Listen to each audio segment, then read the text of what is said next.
নতুন এটা ভিডিঅ'লৈ স্বাগতম জনাইছোঁ। মই মনোজ ছাৰ আৰু মোৰ চেনেল মাষ্টাৰ অফ গ্ৰামাৰ। আজি মই এই ভিডিঅ'টোৰ জৰিয়তে তোমালোকক শিকাবলৈ লৈছোঁ যিকোনো চৰকাৰী চাকৰিৰ বাবে সৌৰজগতৰ বিষয়ে প্ৰশ্ন অহা দেখা যায়। আজি মই তোমাৰ সৌৰজগতৰ বিষয়ে কেইটামান MCQ লৈ আহিছোঁ যিবিলাক পৰীক্ষাৰ বাবে বহুত দৰকাৰী।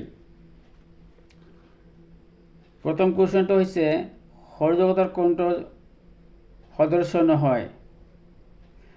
ইয়াত চাৰিটা অপশ্যন আছে: গ্ৰহণপুঞ্জ, উপগ্ৰহ, তাৰকাপুঞ্জ, ধূমকেতু। ইয়াৰ ভিতৰত কোনটো সদস্য নহয় বুলি কৈছে, গতিকে ইয়াত ইজ দ্য কাৰেক্ট এনচাৰ গ্ৰহণপুঞ্জ। কুৱেশ্যন নম্বৰ 2 আছে তলৰ কোনটো সূৰ্যৰ গ্ৰহ নহয়। সূৰ্যৰ গ্ৰহ নহয় কোনটো? ইয়াত চাৰিটা অপশ্যন দিয়া আছে। আমি জানো যে সৌৰজগতৰ 8টা গ্ৰহ আছে: বুধ, শুক্ৰ, পৃথিৱী, মংগল, শনি, ইউৰেনাছ, নেপচুন। এই 8টা গ্ৰহৰ ভিতৰত দেখা কোনটো নহয়? ইয়াত লুব্ধটো নহয়, গতিকে ইজ দ্য কাৰেক্ট এনচাৰ লুব্ধক, আৰু বাকীবিলাক গ্ৰহ হয়। নেক্সট কুৱেশ্যনটো সূৰ্যৰ পৰা আটাইতকৈ দূৰত থকা গ্ৰহটো কি? সূৰ্যৰ পৰা আটাইতকৈ দূৰত থকা গ্ৰহটোৰ নাম হৈছে নেপচুন। শেষৰটো নেপচুন হ'ব, গতিকে ইয়াত C is the correct answer Neptune. Next কুৱেশ্যনটো ৰঙা ৰঙৰ গ্ৰহটো হ'ল সৌৰজগতৰ ৰঙা গ্ৰহটোৰ নাম কি? মংগল, গতিকে ইয়াত এ ইজ দ্য কাৰেক্ট এনচাৰ হ'ব মংগল। নেক্সট কুৱেশ্যন আকাশত বিশিষ্ট ৰূপ গঠন কৰা তৰাৰ সমষ্টিক কি বুলি কোৱা হয়? তৰাৰ সমষ্টিক কি ক'বা? তাৰকাপুঞ্জ বুলি কোৱা হয়। মনত ৰাখিব, তৰাৰ সমষ্টিক কি বুলি কোৱা হয়? তাৰকাপুঞ্জ। C is the correct answer. সৌৰজগতৰ আটাইতকৈ ডাঙৰ গ্ৰহটোৰ নাম বৃহস্পতি, গতিকে ইয়াত D is the correct answer বৃহস্পতি।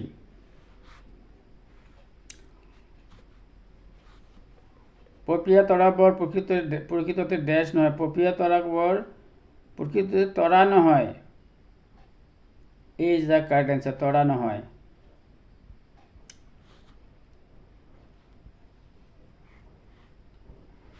যিদিনা সূৰ্যৰ সম্পূৰ্ণ থালখন দৃশ্যমান হ'ব সেইদিনা ডেছ হ'ব। যিদিনা দেখা পোৱা যাব সেইদিনা নিশ্চয় পূৰ্ণিমা হ'ব, গতিকে ইয়াত B is the correct answer পূৰ্ণিমা। পৃথিৱীৰ প্ৰায় সকলো শক্তিৰ উৎস হ'ল সূৰ্য। ইয়াত B is the correct answer সূৰ্য। সূৰ্যৰ নিকটতম গ্ৰহটো কি? সূৰ্যৰ পৰা নিকটতম গ্ৰহটোৰ নাম, ইয়াত চাৰিটা অপশ্যন দিয়া আছে: বুধ। C is the correct answer.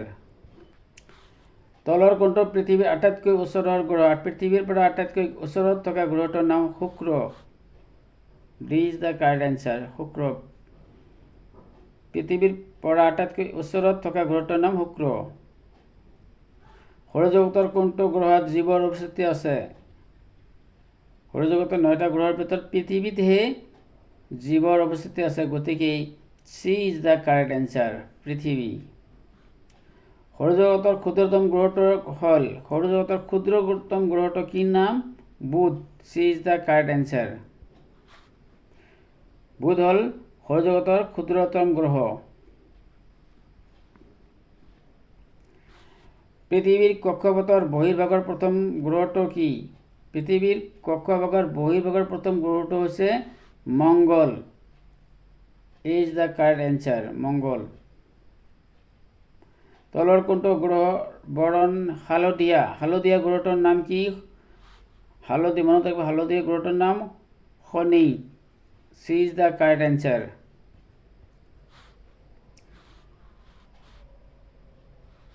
তলৰ কোনটো গ্ৰহৰ ভিতৰত প্ৰায় 1300খন পৃথিৱী সুমুৱাই থব পাৰি? এইটো সৌৰজগতৰ আটাইতকৈ ডাঙৰ গ্ৰহটো যিটো আছে সেইটোৱে হয় বৃহস্পতি। C is the correct answer.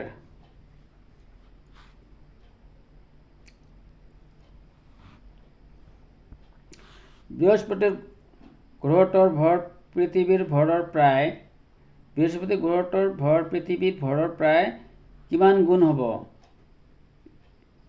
318 গুণ হয়। ইয়াত D is the correct answer হ'ব। চন্দ্ৰকলাৰ উৎপত্তিৰ কাৰণ কি? ইয়াত 4টা অপশ্যন আছে। ইয়াত 4টা অপশ্যনৰ ভিতৰত A is the correct answer। আমাৰ পিনে পোহৰ প্ৰতিফলন কৰা চন্দ্ৰৰ অংশটো দেখা পাওঁ।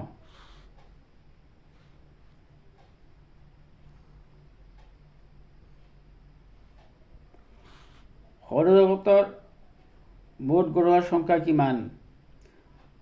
বৰ্তমান সৌৰজগতৰ মুঠ গ্ৰহ হৈছে 8টা। আগতে কেইটা আছিল? আগতে 9টা আছিল, এতিয়া 8টা হৈছে। গতিকে A is the correct answer।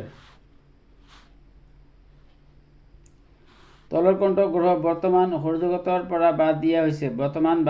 প্লুটোক। B is the correct answer। প্লুটোক বৰ্তমান সৌৰজগতৰ পৰা বাদ দিয়া হৈছে। এটা পূৰ্ণিমাৰ পৰা পৰৱৰ্তী পূৰ্ণিমালৈ সময়ৰ অন্তৰাল, এটা পূৰ্ণিমাৰ পৰা আন এটা পূৰ্ণিমালৈ কিমান দিন সময় হয় সেইটো কৈছে। ইয়াত 29 দিনতকৈ প্ৰায় 29 দিন হয়। গতিকে ইয়াত দেখা বি অপশ্যনটো ৰাইট হৈ আছে। 29 দিনতকৈ কিঞ্চিতো বেছি। B is the correct answer. সূৰ্যটো পৃথিৱীৰ পৰা প্ৰায় 1.5 কিলোমিটাৰ আঁতৰত অৱস্থিত। সূৰ্যটো পৃথিৱীৰ পৰা কিমান কিলোমিটাৰ আঁতৰত অৱস্থিত? অৰ্থাৎ পৃথিৱীৰ পৰা সূৰ্যৰ দূৰত্ব কিমান বা সূৰ্যৰ পৰা পৃথিৱীৰ দূৰত্ব কিমান, এইটো কেইবা ধৰণৰ প্ৰশ্ন দিব পাৰে। ইয়াৰ শুদ্ধ এনচাৰটো হ'ব 150 নিযুত। ইয়াত A is the correct answer। 150 নিযুত।